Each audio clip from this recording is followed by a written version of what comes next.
আলবদর রাজাকারের বাচ্চারা এখনো কিন্তু ফজলুর রহমানদের মতো মুক্তিযোদ্ধারা জীবিত আছে। এই দেশে মুক্তিযুদ্ধ হয়েছে।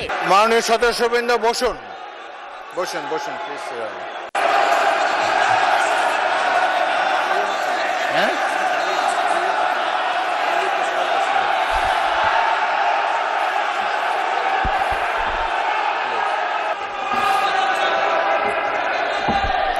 বসুন মাননীয় সদস্যবৃন্দ বসুন। 3রা ডিসেম্বর 1971 সনে আমাদেরকে সহযোগী করার জন্য অংশগ্রহণ করেছিল এবং তার হাজার হাজার সৈন্য এই মাটিতে রক্ত দিয়ে গেছে। এবং যে ইন্ডিয়া আমাদের দেশের স্বাধীনতার জন্য বঙ্গোপসাগরে যে 7ম নৌবহর এসেছিল, আমেরিকার বিশ্বযুদ্ধের রিস্ক নিয়েছিল, আমাদের জন্য সোভিয়েত ইউনিয়নের মতো তিনটা ভেটু দিয়েছিল। তা না হলে আমাদের দেশ স্বাধীন হতো কিনা সন্দেহ ছিল।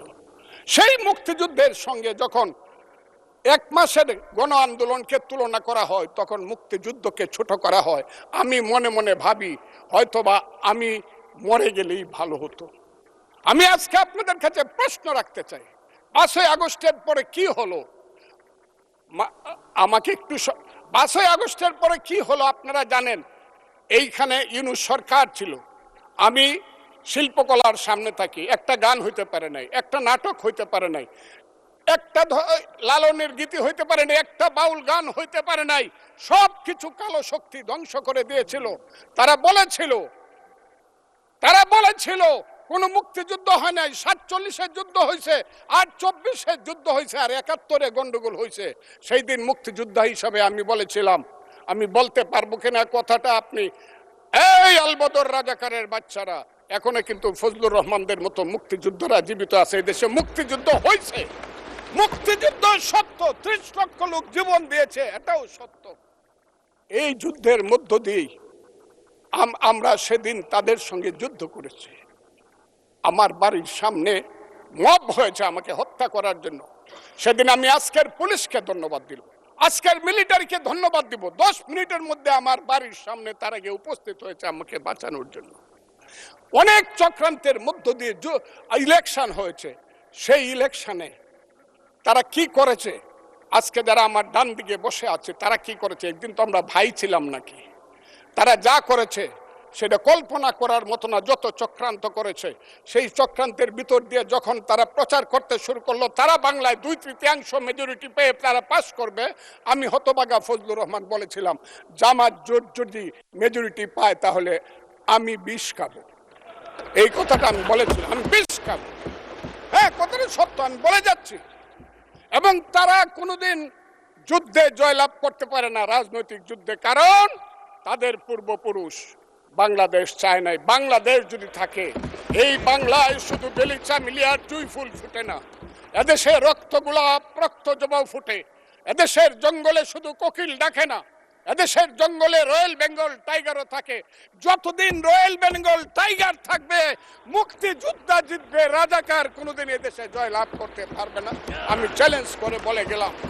আমি আজকে আপনাদের সামনে আরো কিছু বলতাম, কিন্তু আমি টাইমটা দেখতে চাই, আরেকটা কথা বলতে চাই। আমি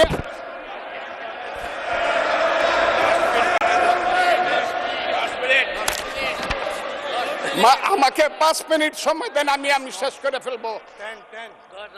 আমি আজকে আপনার সামনে শুধু বলতে এসেছি। মাননীয় সদস্য, আরো 3 মিনিট দেওয়া হলো আপনাকে। আমি বলতে এসেছি, হ্যাঁ, আমার বক্তব্যের পরে বলবে আমরা কি মুক্তিযুদ্ধ করি নাই। যেমন বিরোধী দলের নেতা বলেন, ওনাকে আমি অসম্মান করি না, সব সময় মাননীয় বলে কথা বলি, কিন্তু ওনার দলের লোকজন এখানে বসে আছে, তারা আমাকে ফজা পাগলা বলে কথা বলে। উনি একদিন এটা বলে তারা নাকি সভ্য, তারা নাকি ইসলাম। এবং উনি যে বলতেছে, ওই দিন বললো যে আমার দাড়ি পাকা, আমার চোখের সমস্ত পাকা। উনি আমার চেয়ে 10 বছরের ছোট, আমার বয়স 78 বছর, আমি 48 সনে জন্মগ্রহণ করেছি, উনি 58 সনে জন্মগ্রহণ করেছে। কথাটা সত্য না মিথ্যা? মাননীয় সদস্য, আমি ওনাকে, আপনাকে কেউ এই ধরনের উক্তি করেছে আপনার সম্বন্ধে? এরকম তো সংসদে কেউ বলে নাই তো। এরকম না, বলছি করেছে।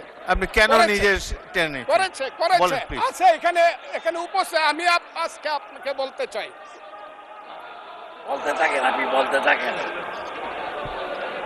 আচ্ছা, আমি যে কথাটা বলতে চেয়েছিলাম, বিরোধী দলের নেতা বলেছেন উনি মুক্তিযোদ্ধা পরিবারের লোক এবং উনি শহীদ পরিবারের লোক। এবং উনি জামাত ইসলাম করেন, এটা ডাবল অপরাধ। মুক্তিযোদ্ধা পরিবারের লোক কেউ জামাত করতে পারে না। আর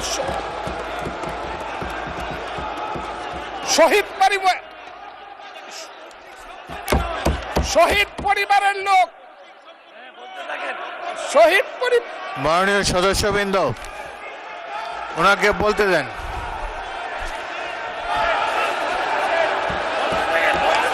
শহীদ মাননীয় পরিবারের লোক, সদস্যবৃন্দ অর্ডার অর্ডার, শহীদ আপনারা পরিবারের শৃঙ্খলা লোক রক্ষা করুন। কেউ জামাত মাননীয় করতে- সদস্যবৃন্দ সংসদে শৃঙ্খলা রক্ষা করুন। মাননীয় শহীদ সদস্য পরিবারের ফজলুর লোক, রহমান আমি ঠিক আপনি আছে, শেষ করুন, ওনারা কষ্ট পাইতেছেন তো। বক্তব্য শেষ করুন। আমি আবারও বলে রাখলাম, শহীদ পরিবারের লোক তো জামাত করতেই পারে না, আর জামাত করলে ডাবল অপরাধ করতেছে। দুই, তাহলে স্বীকার, তাহলে বলেন তাহলে আমি আপনাদেরকে বলি, মাননীয় সদস্যবৃন্দ আমি আমি আমি এক সেকেন্ড, আমাদের- এক সেকেন্ড। মাননীয় সদস্য ফজলুর রহমান বসেন বসেন বসেন। আপনি বলতে থাকেন বলতে থাকেন। আমি আপনাদেরকে মাননীয় সদস্যবৃন্দ। প্রোডাকশন আশা করতেছি। মাননীয় সদস্যবৃন্দ বসুন, কিন্তু আমার গলা অনেক সংসদে উঁচু গলা। শৃঙ্খলা রক্ষা করুন। ওনার গলা, আমি কিন্তু ওনাদেরকে খারাপ কিছু বলি নাই। বসেন। একটা স্যাম্পল মাননীয় সদস্য ফজলুর রহমান মাননীয় সদস্য ফজলুর রহমান আপনি একটু অপেক্ষা করুন। আপনি বলতে থাকেন না। মাননীয় সদস্যবৃন্দ আমি কাজী আজকে নজরুল ইসলাম আপনাদেরকে প্লিজ সিট জিজ্ঞাসা ডাউন, করি, প্লিজ সিট ডাউন, আমি বলছি my please lord, sit down. এই যে দেখেন তারা কি বসেন, বসেন। ধরনের- তারা তারা কি ধরনের আচরণ করছে। আচ্ছা, আজকে তাদেরকে মাননীয় জিজ্ঞাসা করি, সদস্যবৃন্দ তাদেরকে আমি মাননীয় তাদের কাছে সদস্যবৃন্দ জানতে চাই, একটু মনোযোগ তাদের দিয়ে আমার পূর্বপুরুষ- কথাটি শোনার চেষ্টা করুন। বসেন ভাইয়া।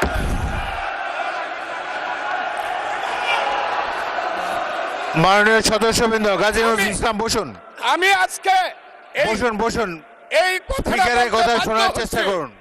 এই কথাটা মাননীয় বলতে- সদস্যবৃন্দ ওই আমি একটা আজকে- কথা আপনারা আজকে মনোযোগ বলতে দিয়ে শুনেন। বাধ্য হচ্ছি, এদের সংসদে আচরণ দেখেন, এদের প্রত্যেক সদস্যের পূর্বপুরুষরাই এক ফজলুর রহমান সময় একটু ওয়েট করেন, একটু ওয়েট আলবদর করেন। এবং রাজাকার ছিল। মাননীয় সদস্য এবং এরা ফজলুর রহমান ইমাম ওয়েট করেন। চৌধুরীকে হত্যা করেছে, Hold on for a second. আলিম চৌধুরীকে হত্যা একটু অপেক্ষা করেছে। করুন। আমাদের নেতা জিয়াউর রহমানকে পাইলো এরা হত্যা করত 16ই ডিসেম্বরের আগে। মাননীয় সদস্য ফজলুর রহমান অপেক্ষা করুন। আমার শেষ, আমাকে Hold on একটু for 2 minutes. দেখেন ডিস্টার্ব, আমি আর তাদেরকে বল।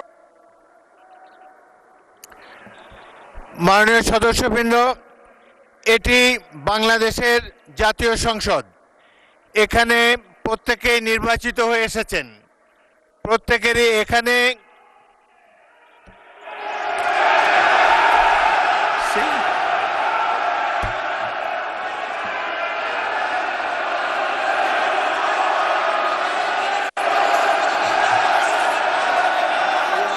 হ্যাঁ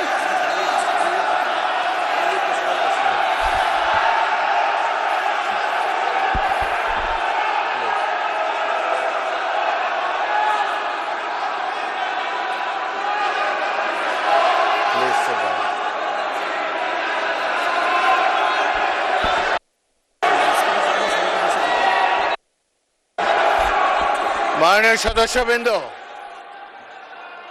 দয়া করে বসুন।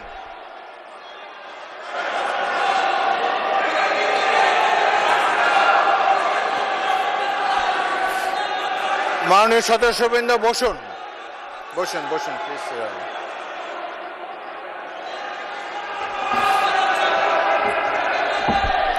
বসুন মাননীয় সদস্যবৃন্দ বসুন, বসুন বসুন বসুন।